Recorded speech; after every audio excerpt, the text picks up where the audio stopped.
शीतला माता की कथा। बसौड़ा की कहानी। एक बार एक राजा के इकलौते पुत्र को शीतला चेचक निकल आई।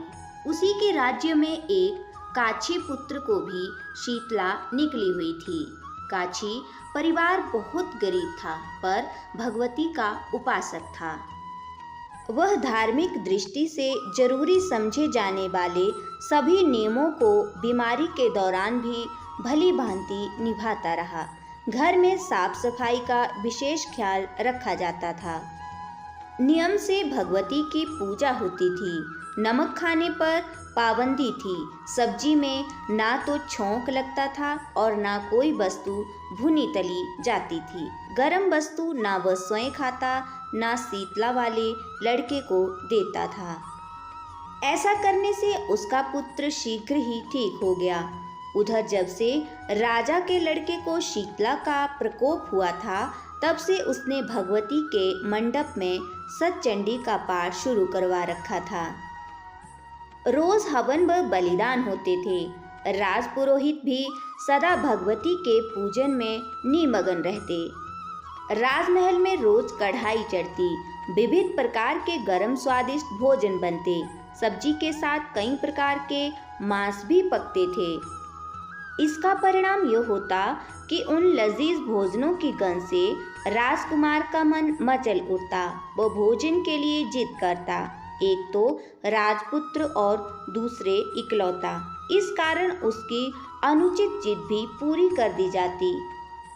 इस पर शीतला का कोप घटने के बजाय बढ़ने लगा। शीतला के साथ साथ उसे बड़े बड़े फोड़े भी निकलने लगे, जिनमें खुजली व जलन अधिक होती थी। शीतला की शांति के लिए राजा जितने भी उपाय करता, शीतला का प्रकोप उतना ही बढ़ता जाता, क्योंकि अज्ञानतावश राजा के यहाँ सभी कार्य उल्टे हो रहे थे। इससे राजा और अधिक परेशान हो उठा। उसकी समझ में नहीं आ रहा था कि इतना सब होने के बाद भी शीतला का प्रकोप शांत क्यों नहीं हो रहा है। एक दिन राजा के गुप्तचरों ने उन्हें बताया कि काछी पुत्र को भी शीतला निकली थी, पर वो बिल्कुल ठीक हो गया है। यह जानकर राजा सोच में पड़ गया कि मैं शीतला की इतनी सेवा कर रहा हूँ, पूजा व अनुष्ठान में कोई कमी नहीं, पर मेरा पुत्र अधिक रोगी होता जा रहा है, जबकि काछी पुत्र बिना सेवा पूजा के ही ठीक हो गया। इसी सोच में उसे नींद आ गई। श्वेत वस्त्र धारिणी भगवती ने उसे स्वप्न में दर्शन देकर कहा, हे राजन, मैं तुम्हारी सेवा अर्चना से प्रसन्न हूँ, इसीलिए आज भी तुम्हारा पुत्र जीवित है। इसके ठीक न होने का कारण ये है कि तुमने शीतला के समय पालन करने योग्य नियमों का उल्लंघन किया। तुम्हें ऐसी हालत में नमक का प्रयोग बंद करना चाहिए। नमक से रोगी के फोड़ों में खुजली होती है। घर की सब्जियों में छौंक नहीं लगाना चाहिए, क्योंकि इसकी गंध से रोगी का मन उन वस्तुओं को खाने के लिए ललचाता है।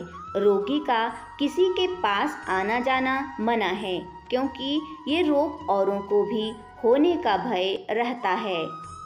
अतः इन नियमों का पालन कर तेरा पुत्र अवश्य ही ठीक हो जाएगा। विधि समझाकर देवी अंतर्ध्यान हो गई। प्रातः से ही राजा ने देवी की आज्ञानुसार सभी कार्यों की व्यवस्था कर दी। इससे राजकुमार की सेहत पर अनुकूल प्रभाव पड़ा और वह शीघ्र ही ठीक हो गया। इसी दिन भगवान श्री कृष्ण और माता देवकी का विधिवत पूजन करके मध्यकाल में सात्विक पदार्थ का भोग लगाना चाहिए। ऐसा करने से पुण्य ही नहीं मिलता, बल्कि समस्त दुखों का भी निवारण होता है।